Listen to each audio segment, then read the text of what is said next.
Therefore, as God's chosen ones, holy and beloved, clothe yourselves with compassion, kindness, humility, meekness, and patience. Bear with one another, and if anyone has a complaint against another, forgive each other, just as the Lord has forgiven you, so you must also forgive. Above all, clothe yourselves with love, which binds everything together in perfect harmony. And let the peace of Christ rule in our hearts, to which indeed you were called in one body. Today is Ash Wednesday, the first day of Lent.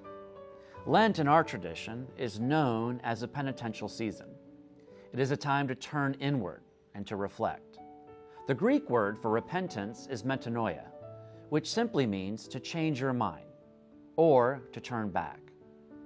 In these 40 days of Lent, I invite you to move beyond strict self-denial and go deeper. Reflect on the story you have been telling yourself, about others, about the world around you. Stories that ruminate in our mind and heart ultimately shape our sense of identity and purpose. What in these stories hold true? What might we need to let go of? And how are we continuously being invited to graft ourselves into the story that God has for us? In this passage from Colossians, Paul uses the imagery of clothing yourself. This visual reminds me of when my children were young and would play dress-up. They would put on a superhero cape or a lab coat and consequently play into that role that they were imagining.